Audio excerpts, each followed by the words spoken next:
Programa 17. Polígonos semejantes. En este programa se mostrarán ejemplos del uso de escalas para examinar la semejanza de figuras geométricas planas.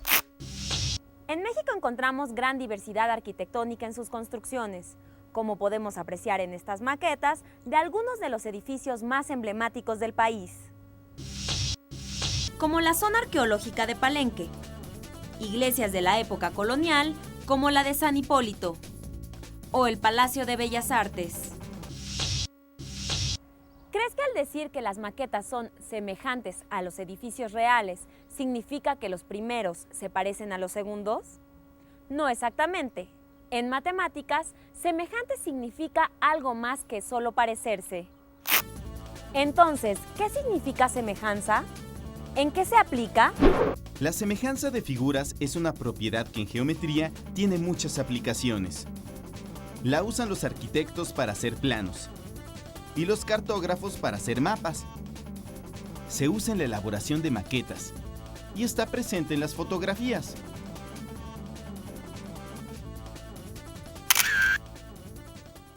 He oído decir que la imagen de una fotografía es semejante al objeto real, porque las dimensiones de ambos guardan las mismas proporciones.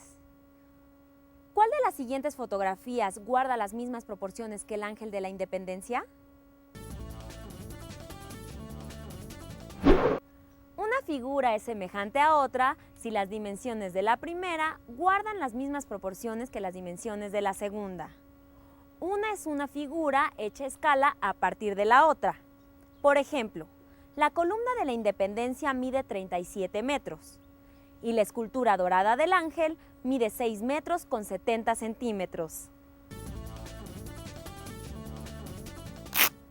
¿Cuánto debe medir la maqueta del Ángel para que la columna y la escultura guarden la misma proporción con el monumento real? Tenemos un dato: la longitud de la columna en la maqueta. Para que la maqueta y el modelo real sean semejantes, sus dimensiones deben guardar la misma proporción.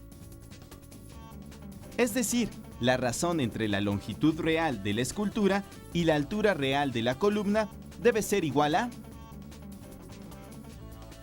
la razón entre x, la longitud de la escultura a escala, que desconocemos, y la altura de la columna a escala. Esto es, 6 metros con 70 centímetros entre 37 metros debe ser igual a x entre 1.58 metros. Despejemos x.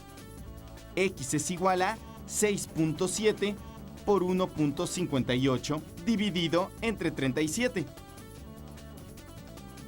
Así, la escultura en la maqueta debe medir 0.28 metros, es decir, 28 centímetros. Con estas dimensiones, la maqueta y el modelo original son figuras semejantes, pues sus medidas guardan las mismas proporciones. ¿Esta imagen será semejante al sistema solar real?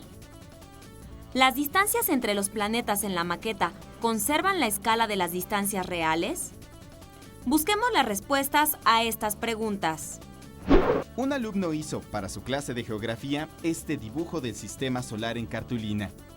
¿Crees que está hecho a escala? Supongamos que decidimos hacer el dibujo del Sol con un círculo de 10 centímetros de diámetro. Estos son los diámetros reales del Sol y de Júpiter, respectivamente. ¿Cuánto debe medir en el dibujo el diámetro de Júpiter?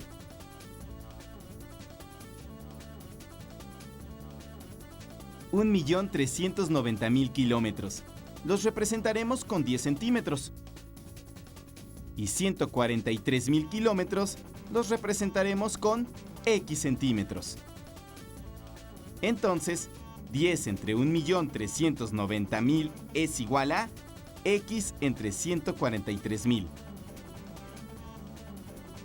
Despejando X y haciendo la operación necesaria, X es igual a 1.03 centímetros. Júpiter tendría que representarse con un círculo de 1.03 centímetros. ¿Y saben de qué tamaño tendríamos que hacer a la Tierra? Si su diámetro es de 12.800 kilómetros, Para que el dibujo de la Tierra conserve la proporción, tendríamos que trazar un círculo de diámetro un poco menor a 1 milímetro.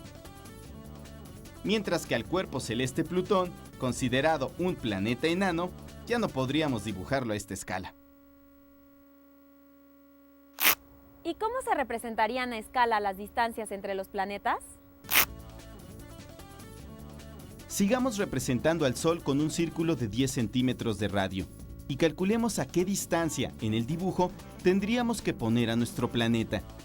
Esta tabla muestra las distancias promedio de los planetas al Sol. La distancia promedio de la Tierra al Sol es de 150 millones de kilómetros.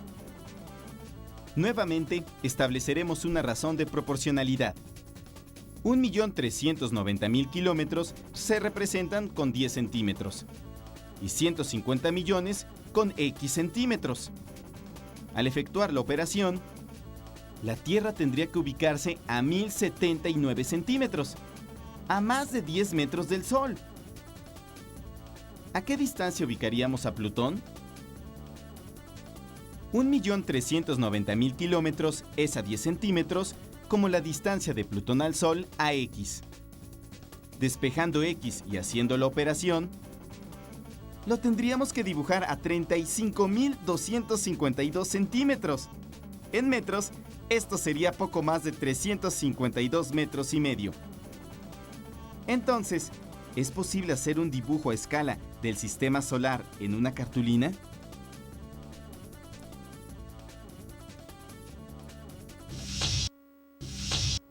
Hemos reflexionado acerca de la representación a escala del sistema solar. Otro problema que ha sido un gran reto a lo largo de la historia es la representación de la Tierra en un plano. Si vas a la papelería y pides un mapa del mundo, te darán uno como este.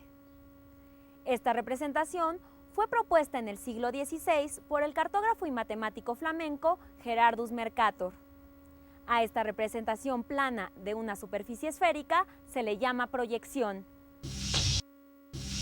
¿Esta proyección respeta la escala verdadera de las superficies terrestres? Fijémonos en la isla de Groenlandia, cuya superficie es aproximadamente 2.100.000 kilómetros cuadrados. Brasil tiene una superficie de 8,5 millones de kilómetros cuadrados. Es casi 4 veces la superficie de Groenlandia. ¿Se ve Brasil 4 veces más grande que Groenlandia? Veamos otro caso. La superficie de la península escandinava es de 777.000 kilómetros cuadrados. Por su parte, la superficie de Australia es de 7.686.000 kilómetros cuadrados. 9 veces más grande que la península escandinava. ¿Se ven así en el mapa?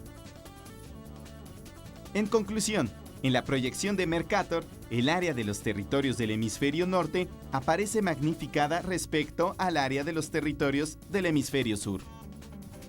Representar una superficie esférica en un plano no es una tarea sencilla. Esto ha dado lugar a otras proyecciones, tal como la proyección propuesta por Arno Peter. Observen que en esta proyección Brasil se ve casi 4 veces más grande que Groenlandia y Australia se ve 9 veces más grande que la península escandinava. Esta proyección representa mejor la realidad.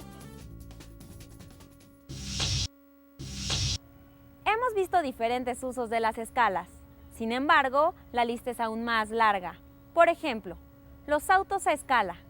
Los hay a escala 1 a 18. ¿Qué significa esta escala? Y escala 1 a 87. Las maquetas de trenes eléctricos también están a escala. ¿Qué otros usos tendrán las escalas? Investiguen y compartan sus hallazgos con sus compañeros. ¡Hasta la próxima!